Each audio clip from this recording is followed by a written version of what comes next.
Mi nombre es Orlando Tobar, tengo 39 años, soy de Monterrey, Nuevo León y soy el autor de la obra de teatro Alitas para volar. Mira, es curioso porque yo realmente nunca asistí al teatro cuando yo era niño. Eh, no sé si no había las posibilidades o no sé, la verdad no estoy muy seguro de por qué, pero yo no asistí al teatro. Recuerdo así vagamente algunas experiencias, pero más que nada comerciales, no tanto hacia la cuestión del teatro. Pero yo era un niño de la televisión, como niño de los noventas. Yo era niño de la televisión, me encantaba ver las caricaturas y me encantaba ver las historias y ver cómo se generaban estos personajes, este, de todos, desde los Muppets Babies hasta los Simpson. Había unas caricaturas japonesas acerca de Peter Pan y todo esto me causaba mucha curiosidad, ¿no? Para mí los personajes estaban vivos, ¿no? Em, Aunque era claro que eran una caricatura, pero le veías más capas, ¿no? Aunque no sé si realmente las tenían, pero uno le veía más capas de lo que te presentaba la caricatura, ¿no? Pensabas, ¿por qué le pasó esto a este personaje? ¿O por qué decidió hacer esto, no? Entonces cuando me encuentro yo con el teatro, que para mí mi experiencia fue en la prepa, eh, se abre un universo de posibilidades, ¿no? De crear yo lo que yo ya vivía en mi infancia, en mi adolescencia, poder experimentar con crear personajes, crear historias eh, y toda la experiencia del teatro, ¿no? Además, para mí fue un momento, una experiencia invaluable el haber estado en el taller de teatro de la Prepa 7 porque en ese entonces, al menos cuando yo estaba, no había un maestro que nos dijera esto es teatro, ¿no? Esto así se hace, eh, o que nos pusiera reglas de cómo, de lo que teníamos que seguir para hacerlo, ¿no? Sino que era un club de teatro, es decir, los chicos se juntaban y hacían su teatro, bien, mal, pero ya había dramaturgos, ya había actores, ya había directores, ya había técnicos y muchas veces hacíamos los cuatro, ¿no? O sea, muchas veces hacíamos de todo. Y esa posibilidad yo la comparo ahora con darle plastilina a un niño, ¿no? Ten esto y disfruta de hacer o deshacer lo que tú quieras, ten colores, ten una página en blanco y haz lo que tú quieras. Eh, Esa posibilidad que nos dieron de hacer lo que quisiéramos y además también, por otro lado, de tener un público cautivo, ¿no? Lo pongo entre comillas porque realmente, pues los chicos de la prepa muchas veces lo que quieren es no asistir a las clases. Entonces dices, pues me salgo y veo la obra de teatro de los chavos estos. Y de cierta manera, uno como directorcillo de 17 16 años, empieza a decir, esto funciona, esto les gusta, esto les da risa, esto como que no estuvo tan padre. Esa experiencia es muy valiosa, muy valiosa, poder empezar a conocer al público y cómo hablarle al público, ¿no? Para mí, mi verdadera escuela fue el club de teatro de la Prepa 7, ¿no? Ya después, pues yo seguía haciendo teatro y demás, ¿no? Incluso yo no me iba a dedicar al teatro, pero lo que aprendí ahí fue muy importante, fue invaluable. Yo comencé, como suele pasar en este tipo de ejemplos, pues yo comencé en ceros, ¿no? O sea, de la nada. No tenía dinero, no tenía nadie que me apoyara, estaba yo solo. Entonces, con lo que tenía, con lo que podía, yo armé mi primera obra, que fue Anif de la Rep, La Revolución Chiquita. Entonces los títeres los hice como pude, con cosas que tenía por ahí.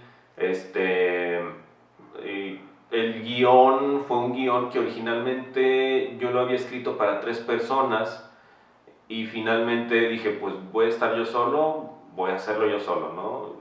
La dirección la hice yo solo, eh, todo, vestuario lo saqué como pude. Mi segunda obra fue una pastorela, pero fue una pastorela de una persona, igual que mi primera obra. Una pastorela de una persona, dices, bueno, esto está complicado, ¿no? Esto está chistoso porque ¿cómo haces todos los personajes con uno solo, no? Bueno, ok, todo se puede y te las ingenias. Pero además el elemento era sin palabras, ¿no? Todo en mímica y todo eso. Entonces, el experimento fue muy padre, fue muy divertido, pero la obra creo que, bueno, todavía me faltaba mucho por aprender y pues así. Desde que yo era niño siempre me gustó la onda de la plástica, es decir, la plastilina o la dibujada y todo esto. Y después también la actuada y lo de las historias y los personajes. Y entonces cuando entro a Pipiolera, empiezo a ver un lugar en donde yo puedo abrir mi estuche de herramientas y decir, mira, todo esto que fui acumulando, aquí me va a servir. Originalmente cuando yo entro a trabajar con ellos, yo empecé como escenógrafo. A hacer las escenografías de sus teatrinos y pues sí, las escenografías de sus títeres. Y ya pues poco a poco me fui adentrando al trabajo, ¿no? Es decir, a actuar dentro de las obras. Pero las posibilidades que tenía de trabajar con diferentes aspectos de los que me fui haciendo fue algo con lo que me quedé ahí, ¿no? Yo ya venía de un tiempo haciendo teatro para jóvenes o para, ¿cómo llamarlo? Ya es muy complicado, pero bueno, para jóvenes, dejémoslo, ¿no? Para jóvenes de la prepa. Vuelvo a mi ejemplo del público cautivo que dices, ah, mira, así, así, así. Y entonces cuando entro a Pipiolera empiezo a ver cómo funciona ahora con los niños, ¿no? Lo mismo que yo ya aplicaba antes, ahora funcionaba con los niños, con los títeres, con las historias, con la música, cómo ir trabajando con ellos.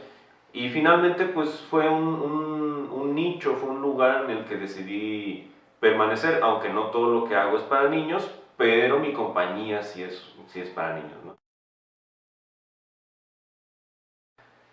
Mira, hablando por ejemplo de mi experiencia con Pipiolera y con Baúl, que ambas compañías son trabajan mucho en la técnica, este, y yo comencé Foco Teatro por ahí, ¿no? Trabajando mucho sobre la técnica, rompiendo reglas, pero bajo conocimiento de causa. Y las cosas para Foco Teatro se definieron y cambiaron cuando fui seleccionado en el Puestas en Escena de Conarte, ¿no? Porque ya no era nada más yo, ahora yo necesitaba de un equipo de trabajo. Ya estaba conmigo Debbie, y entonces entre los dos fuimos invitando personas que podían colaborar en diferentes aspectos, ¿no? Tanto en la música original como en la cuestión técnica y demás. Y ahí comienza a formarse, ahora sí, Foco Teatro un poco más como lo conocemos, ¿no? Em, Porque había ya una dinámica de trabajo y yo creo que lo más importante y lo que nos podría definir un poco más es nosotros divertirnos a la hora de hacerlo, ¿no? Em, Entiendo que nuestras técnicas, por ejemplo, de títeres, se pueden perfeccionar muchísimo, pero mientras nosotros seamos honestos, siendo que para nosotros sea un trabajo divertido, que nosotros deseamos hacer, este, podemos, generar momentos, ¿no? Momentos en familia. Y eso yo creo que es lo más importante de estos, de la agrupación, ¿no? De la compañía. Generar estos momentos divertidos, de hablar de cosas importantes, um, pero que los propios actores puedan transmitir esa energía, que puedan transmitir esa diversión, ese amor que tenemos los actores por la escena, por construir cosas, ¿no? También es muy padre, es muy divertido el trabajo de productor, pero a veces lo que sí es que cuando haces de todo, director, productor, dramaturgo, actor, llega a ser muy cansado. Entonces, la posición del productor es muy específica y ayuda mucho a que los otros aspectos fluyan, ¿no? Principalmente las primeras historias salieron de la necesidad de contar algo, ¿no? De contar algo que fuera importante para la gente, ¿no? Uno va pues escribiendo y haciendo cosas, experimentando y siendo honesto con uno mismo. Y ese es el punto más importante. En- no podemos casarnos con nuestros proyectos. Tenemos que ser honestos, tenemos que ponerlos en tela de juicio y decir, a ver, esto a mí me gusta mucho, pero realmente es bueno. Entonces, ahí es donde uno dice, bueno, le corrijo, le sigo por aquí, necesito escribir otra cosa, ¿qué tema va a conectar con los niños, ¿no? O en general con las familias? Con Niño Tornado, mi objetivo era tener una obra, la que sea, una obra de teatro, que yo pudiera vender, porque estaba en ceros. Entonces, por eso la necesidad, que yo pudiera vender a personas en cumpleaños, ¿no? Fiestas infantiles. Ok, necesito hablar pues de un niño, en este caso, y cuál va a ser el momento que va a vivir este niño, un momento con el que se puede identificar. Yo pensaba, bueno, se puede identificar, los momentos más importantes en la vida de un niño es el cumpleaños y la Navidad, ¿no? Como los momentos más esperados por los niños. Entonces dije, bueno, vamos por el cumpleaños. Y entonces es la historia, de ahí surge la historia del niño tornado, ¿no? De este niño es un superhéroe y justo el día de su cumpleaños, pues el villano ataca la ciudad, ¿no? Y vemos algunos elementos de las fiestas de cumpleaños, ¿no? Que los pasteles mutantes y todo esto, pero también a los papás luchando por hacer su fiesta de cumpleaños, y todo esto. Entonces, creo que eso es algo que se ha mantenido, por lo que se ha mantenido el niño tornado, ¿no? Que conecta muy bien con los niños, pero también con los adultos, porque habla de algo que todos esperamos definitivamente, cuando eres niño esperando a que llegue tu cumpleaños y cuando eres adulto esperando a que llegue el cumpleaños del chamaco para hacerle su fiesta o para festejarlo de alguna manera, ¿no? Todo comenzó con una historia de amor. Todo comenzó porque conocí a Debbie. Y entonces, y yo de hecho conocí a Debbie trabajando con Percha. Entonces, pues nos conocimos y empezamos a salir y toda la cosa, ¿no? Y uno de los personajes favoritos de Debbie fue Frida, ¿no? Entonces, ella y yo platicando acerca del personaje de Frida, dije, bueno, vamos a hacer una obra de teatro de Frida. De hecho, estaba siendo muy interesante el proceso al inicio, porque ella estaba en otra obra de teatro haciendo otra vez el personaje de Frida.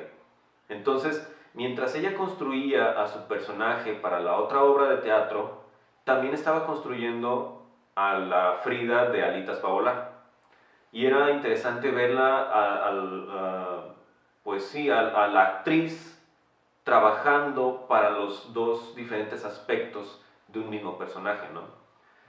Finalmente la otra obra no se logró, no se hizo, pero en Alitas para Volar pues metimos el proyecto a puestas en escena de Conarte, fuimos seleccionados, no sé por qué, no sé por qué porque pues bueno, nadie me conocía y el guión que yo entregué todavía no era para nada lo que finalmente llegó a ser. Creo que ahí fue muy importante que alguien dentro de los jueces, dentro de las personas que eligieron, tuviera la visión de decir, vamos a apoyar a este chavo. Creo que si lo apoyamos puede salir algo padre, pero vamos a ponerle a alguien que lo asesore, ¿no? Como en todas puestas en escena, ¿no? Y entonces tuve la enorme fortuna de contar con Aide Boeto, titiritera y actriz muy importante. Y entonces, cuando viene de Boeto, siempre con una sonrisa muy agradable, súper buena gente, pero sí nos volteó todo. Porque eh, nosotros teníamos como una idea un poco desbaratada de estas escenas, ¿no? Y entonces, Aide le vuelvo a lo mismo, le vio posibilidades, ¿no? Empezó a decir, mira, vamos a centrar todo, vamos a compactarlo, vamos a quitar paja y vamos a hacerlo de esta manera, ¿no? Y surgieron muchos de los pequeños gags que están dentro de la obra ahorita, ¿no? Es decir, estas cositas no estaban en mi guión. Cuando Doctor Simio responde, cositas que hacen muy divertida la obra, pero que no estaban hasta que vino Aide y dijo, mira, así, así, así. Entonces para nosotros la colaboración, la asesoría de Aide fue muy importante. Y finalmente pues fueron, no me acuerdo si fueron un par de meses, creo que sí, de estar trabajando al mismo tiempo en la producción y en la dirección de la obra, pero también corrigiendo el guión y estrenamos hace ya 10 años. No, en 2012, 9 años. Estrenamos hace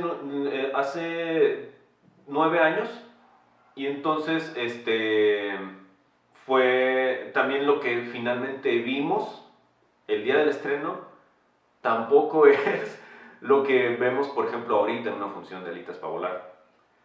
¿Por qué? Porque la obra todavía, como siempre, el estreno es el comienzo del camino de la obra, ¿no? Entonces había todavía que pulir, había que eh, experimentar al público, ¿no? No sé, confrontarla, creo que sí. Confrontar la obra ante el público y ver qué funciona y qué no, ¿no? Eh, ¿Qué podemos hacer? ¿Qué podemos reducir? ¿Qué podemos aumentar? Y al siguiente año ganamos la convocatoria de teatro escolar itinerante. Y fue de hacer 3 funciones por día en escuelas, ¿no? Pero la producción de Alitas para Volar, pues es un montón de cosas y de títeres y estructuras ahí de madera y todo. Entonces eso también ayudó mucho a compactar la obra, ¿no? A trabajarla y a hacerla más ágil, no solamente por la necesidad de cambiarnos y ir de una escuela a la otra y montar otra vez, sino que fue como ir calibrando, ¿no? Ir calibrando qué sirve, qué no, cómo le podemos hacer, qué funciona mejor para los niños, porque en teatro escolar itinerante, pues la idea es presentarla ante 300 o incluso llegamos a tener una escuela de hasta 1000 niños, ¿no? Y esas experiencias fueron lo que fueron puliendo mucho a Alitas para volar. Finalmente, incluso ya 9 años después, todavía hay gente que se acuerda de cosas que ya quitamos de la obra, pero luego nos encontramos y es como, ¡ay! Yo me acuerdo mucho cuando Frida decía esto, y nosotros, ya no lo dice. Pues tal vez algún día hagamos la versión del director, pero por lo pronto, pues es una obra que ha sido muy pulida, ¿no? Que ha tenido tanto trabajo que se ha ido puliendo mucho, mucho, mucho. Desde la forma en que trabajamos para hacer el montaje, a- hasta todas las cuestiones mismas de una obra de teatro, es decir, este, la cuestión de la improvisación, que siempre hay cosas que no están en tiempo, en momento, porque es un arte vivo, y la forma de improvisar sobre eso eh, ya es como muy clara, ¿no? Ya es como, claro, este personaje diría esto. Y siempre, pero bueno, esto es a raíz de la experiencia tan larga de años de trabajar con estos personajes, ¿no? Algo importante de la obra de teatro es que, bueno, de todas las obras de teatro de foco, es que funciona en diferentes niveles, ¿no?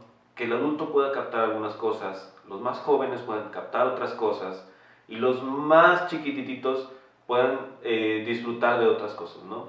Entonces, en este sentido, por ejemplo, nos ha tocado muchas veces con Alitas y también con otras obras, pero hablando de Alitas, em, personas que disfrutan mucho de la historia de Frida Kahlo, que les ha gustado mucho su trayectoria, y ver cómo a la hora de que ven la obra de teatro dicen, claro, lo que pasa es que cuando estaba viva Frida hacía esto.